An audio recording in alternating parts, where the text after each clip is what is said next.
तर रामराम मंडळी, पुन्हा एकदा नवीन व्हिडिओमध्ये सगळ्यांचं हार्दिक हार्दिक स्वागत. आम्ही आता सध्या आहे कोल्हापूरमध्ये, जाणार आहे पुण्याला. आज ड्युटी लागली आहे पुणे. तर विषय काय झाला, महाबळेश्वरवरून आलो, त्यानंतर 4-5 दिवस घरातच, इकडलं तिकडं, मग सांगलीला जाऊन आलो. मग जरा ब्लॉग टाकताना जरा माहिती एक दररोज एक सोडत गेलो. आता काय आहे की कंटिन्यू ब्लॉग असं सलग असलं 35-40 मिनिटाचं असलं तर बघू वाटत नाही ती. त्यामुळे आपलं 15-20 मिनिटाचं तेवढंच मेसेज केलं ते. पण त्या एका सरांची मला कमेंट काय आली की महाराष्ट्राबद्दल वाईट का बोलतोयस, म्हणजे एवढा क्रूरतेने का बोलतोयस. तर क्रूरतेने बोलत नाही, एक ड्रॉबॅक आणि दुसरी गोष्ट म्हणजे जनतेच्या डोळ्यात धूळ फेकून स्वतःची घरं कशी भरली ती, म्हणजे पर्यटनच्या बाबतीत असू दे किंवा अन्य उद्योग व्यवसाय असू दे किंवा सगळ्याच बाबतीत, आपल्या या सर्वसामान्य जनतेच्या बाबतीत नाव न घेण्यापेक्षा तुम्ही बघतायच की दुसऱ्या राज्यांच्या अगेन्स्ट एवढा मोठा सदन महाराष्ट्र असून आपल्या महाराष्ट्राची फसवणूक कशी झाल्या त्या संदर्भातच मी सगळं बोलत असतो. माझं महाराष्ट्राबद्दल तिरस्कार नाही, फक्त सांगायचा उद्देश एवढाच आहे की आपण एवढं मागं कसं काय राहिलं. तर जे आपले लोकप्रतिनिधी आहेत, नाव न घेता सगळीच त्यातून मांडला तर चालेल, ठराविक सोडली, सगळ्यांनीच बघा पूर्ण महाराष्ट्र विकला गेलाय मांडला तर चालेल. उद्योग व्यवसाय घालवलं, पर्यटनच्या बाबतीत काही विशेष बोलूच नका, अशा सर्व बाबींचा अभ्यास करून मी बोलत असतो. आता मला वाईट काय नाही, फक्त बाबा येणाऱ्या भविष्य काळात निदान आता तरी, आणि सगळ्याच बाबतीत म्हणजे आता सांगायचं झालं तर बोलतोय अशासाठी की आमच्यासारखीच, म्हणजे आम्हाला एक रोजगार आहे किंवा कला आहे म्हणून आम्ही तरलो, पण माझ्यासारखी अशी कित्येक जण अशी आहे की ती खितपत पडली ती, मग ते एवढे वेल एज्युकेटेड असून सुद्धा त्यांचा काय उपयोग नाही. म्हणून त्यासाठी बाबा येणारे संकट काय काय असते ती, त्यातून मार्ग कसा निघायचा, मार्ग कसा काढायचा, त्या संदर्भात मी बोलत असतोय. साधं पर्यटन वाढ झाली तर तिथं 10-20% तर मुलं खपतील, आणि उद्योग व्यवसाय तर काय आलं तर ठीक, नाही आलं तर ठीक, पण महाराष्ट्राला ऐतिहासिक वैभव एवढं लाभलेलं आहे, ती जर का डागडोजी करून व्यवस्थित केलं तर बेरोजगारीचा प्रश्न पण सपेल. आणि दुसरी गोष्ट म्हणजे ऐतिहासिक पिढी सुद्धा हायची पुढे अशी चालेल, म्हणजे ऐतिहासिक वारसा हायचा पुढे चालेल. म्हणून ही एक ड्रॉबॅक सांगत असतोय. मला वाईट काय सांगू वाटत नाही, म्हणजे दुसऱ्या राज्यांचा अगेन्स्ट विचार करायला गेलं तर आपल्या महाराष्ट्राचा. तर आता लय दिवसानं पुण्याला पण गेलेलो नव्हतो, चला म्हणलं आता पुण्याची ड्युटी लागली, आणि आज दुपारची गाडी कॅन्सल केली जरा सीटांच्या अभावी. आणि आता आज बरोबर 11:30 वाजता नेहमी म्हणजे छत्रपती संभाजीनगर टू पुणे, छत्रपती संभाजीनगर म्हणजे कोल्हापूरमध्ये, तिथून डायरेक्ट निगडी. तर आता विजय भाऊ दाखवा पुढे, दाखवा इकडे. तर आता चालू करूया प्रवास. सध्या तर आम्ही आहे शाहू टोल नाक्याला, इथून जायचं छत्रपती संभाजीनगर, पिकअप करायचा, आणि त्यानंतर मग रातोरात होईल तेवढं फुटेज तुम्हाला मी कव्हर करतोच. तर चला मग बघूया काय प्रवासात आले नवीन काय काय होते का. बरं, आता विषय असा आहे की इथून पुण्याला जायचं निगडीला, तिथून 6ला परत रिटर्न यायचं, म्हणजे 6ची परत कोल्हापूर, आणि कोल्हापुरातनं परत एकांबार लागले तर उद्या दुपारी 2:30ची पुण्याला लागेल. चला तर विजय भाऊ जाऊया. Yes bro. अनेक गोष्ट म्हणजे मला लय जणांचं DM आले की दादा हिंदीत ब्लॉगिंग चालू करा. तर म्हणजे खरंच करू का, म्हणजे काय आहे की आपलं सबस्क्रायबर आता परराज्यातील सबस्क्रायबर व्हायला लागले, किंवा आपल्या राज्यात सुद्धा परराज्यातून येणारे माणसं बघते ती माझा व्हिडिओ. मला त्या ह्याच्या राजस्थानच्या ब्लॉग मध्ये 2-3 म्हणली ती की आम्हाला पण कळू दे, म्हणजे हमें भी पता चलना चाहिए की हिंदी में ब्लॉगिंग मतलब आप क्या बोल रहे हो. तर आता बघू, जर का तुमचा रिस्पॉन्स असला तर नक्कीच चालू करूया. शेवटी काय आहे की काय जरी झालं, किती जरी झालं तरी मराठी शेवटी आला सगळ्यांचा रिस्पॉन्स असेल तर मी नक्कीच करतो. नसेल तर आपलं म्हणजे आपलं गावाकडची रांगडी बांधतात विषय आहे का नाही. इजेच्या इथं पुढे पिकअप कुठं आहे, पिकअप संभाजीनगर जाऊ ती म्हणतात, आता काळा नाक्याला येतो. चला युटर्न डागे सायबर मध्ये ये सायबर वर नाही युटर्न जा.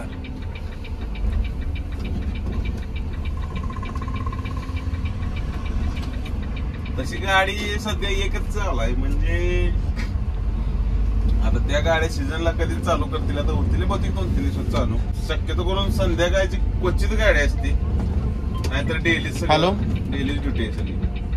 हॅलो, आम्ही आहे सध्या सायबर ऑफिसलाच थांबते मॅडम.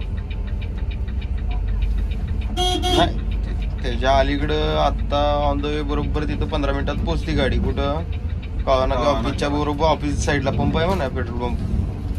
हा, तिथे थांबते. ती स्टँडवरून परत मग डायरेक्ट बाहेर. कुठे बसणार तुम्ही एक्झॅक्टली? हा, पंपाच्या इथे येऊन थांबा 15 मिनिटात बरोबर. चलो चाय पियेंगे. हम अभी आए हैं कवा नाके पे और ये हमारा ऑफिस. ये देखो मैनेजर, ये देखो धरा धरा आमच्या मॅनेजरला धरा.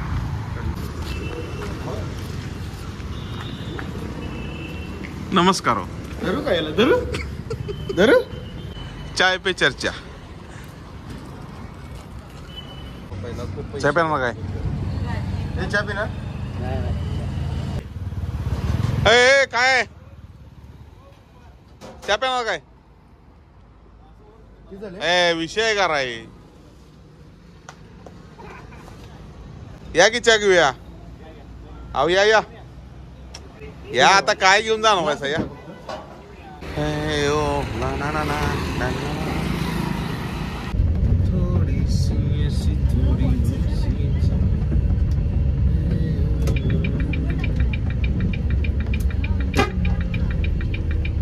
थांब किंवा दे चिटका येते ती बिनकार नाही. 10 मिनिटाचा ब्लॉग असला की नाही, 10-15 मिनिटाचा बघाय भारी वाटत. बघायला भारी वाटते. 40 मिनिटाचं 30 मिनिटाचं नाही मी करतच नाही. नाही कोण बघायला बघत नाही. कधी बघायचं एवढं 10 कधी मिनिटं बघाय. माणसाकडे कसं 10 मिनिटं असतात. होय होय होय, रनिंग मध्ये सुद्धा माणूस 10 मिनिटं बाबा असतात तर ते बघते. 40 मिनिटं म्हटलं तर कधी बघणार असं विषय होते. काय काय हवाय की तुमच्या येत आहे काय पुण्याला? दिवस म्हणते भेटायचं पुन्हा बघल त्या गाडी माणूस भेटते का नाही भेटते. नागवाड तिकडून लक्ष टाकलं तर माणूस भेटला. नागवाड आहे. बाकी भेटू पुण्याला नक्की नक्कीच. चला चला आलोच. काय काय दिले डब्याला? हा स्टार काय काय. हॅलो नमस्कार. काय विशेष? निवांत परवा आलेलो पुण्याला. तुम्ही नव्हता, रोज बघतोय काय? बस बस बस तुम्हाला नको. चहा पिऊन आलोय आता कोल्हापुरात. होय. बाकी निवांत तेच हे जर मिस कॉल बघितलं शेकत बसले तिथं गाडी बघितलं. चला चला ओके. ए चला विजय.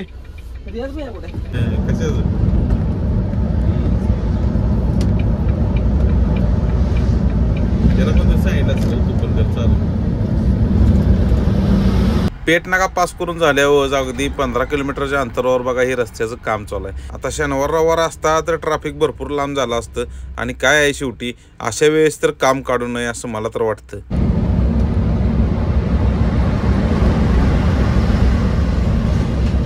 अपघात व्हायला टाइम लागत नाही ती, पण संध्याकाळच्या वेळेस शक्यतो करून शरीर स्वास्थ्य असेल तरच गाडी काढायची.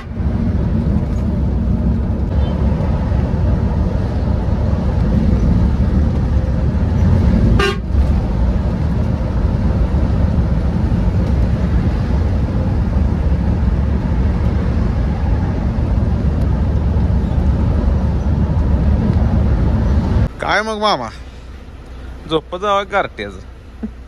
तर मंडळी परवा दिवशी बघा भोईंज फाट्याजवळ ॲक्सिडेंट झाला, तर त्याबद्दल 1-2 शब्द बोलतो. आता तुम्ही ते लाईव्ह फुटेज बघितले जाशील की 4 व्हीलर थांबली, त्यानंतर बसचं अंतर आणि बस आणि 4 व्हीलरच्या धडकेत मध्ये 2 व्हीलर होती. तर 2 व्हीलरवाला म्हणजे अपघात झाला 2 व्हीलरचा आणि ते मृत्युमुखी पडला. तर एक सांगू इच्छितो की ज्यावेळेस 4 व्हीलर असू दे किंवा मोठी बस असू दे, आता मोठी बस असली की विजन दिसतं म्हणजे पुढचं अंतर कळतं, पण शक्यतो करून आता बाबा आपल्याला फिक्स पॉईंट माहिती आहे की बाबा एक 50 मीटरवर आपल्याला स्टॉप आहे, तर आधीच इंडिकेटर द्यायचा. म्हणजे 4 व्हीलर म्हणा कुठले पण वाहन असू दे, 100 मीटर मोठं वाहन असलं की 50, 60, 70 मीटरवर इंडिकेटर देणं महत्त्वाचं असतं. आता तिथं काय झालं, इंडिकेटर दिला का नाही काय माहीत नाही. आता झालेल्या गोष्टी काय आपण परत करू, म्हणजे झालेल्या गोष्टी झाल्या. शक्यतो करून हायवेला 4 व्हीलर ज्यावेळेस तुम्ही चालवत असतील अचानक थांबायचं नाही, कारण की काल परवा तो ॲक्सिडेंट बघितला भुईंज फाट्याजवळ, भुईंजच्या अलीकडे त्या पंपाजवळ झाला. आता ती फुटेज होतं म्हणून ते आपल्याला कळलं की चुकी कोणाची आहे काय आहे. त्यानंतर मग सगळ्यांची रिॲक्शन आली की बाबा असं नाही तसं नाही. तर सगळ्यांनाच सांगू इच्छितो की हायवेला होता होईल तेवढे इंडिकेटरचा वापर करत जावा, नियमांचे पालन करा. चूक ही कसं असते सांगू शकत नाही हो, चूक ती चूकच असते. होता होईल तेवढे नियमांचं पालन करायचं. ड्रायव्हिंग म्हणलं की हर तऱ्हेच्या गाड्या आल्या, पण मी एक उदाहरण तुम्हाला देतो. पण शक्यतो करून सगळ्यांनीच नियम जर का पाळले तर रस्त्याला बऱ्यापैकी अपघात व्हायचं थांबतील. आता शेवटी रस्त्याचं काम चालू आहे म्हणल्यावर गाडी सावकाश चालवणं कधी योग्यच.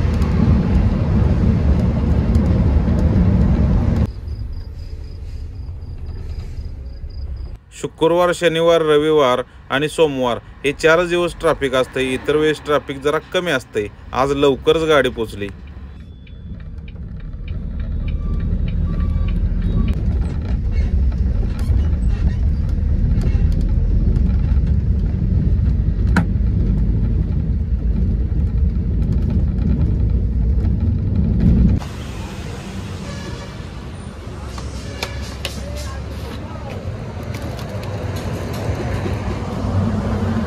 Okay, thank you.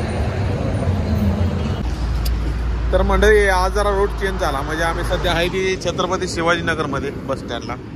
रूट चेंज झाला म्हणजे काय, कात्रज चौकात बस जाते, पण आता तिकडं रस्त्याचं काम चालू आहे. म्हणजे आडवा ब्रिज बांधायचं चालू आहे. मग नवले ब्रिजवरनं बस आत टाकली.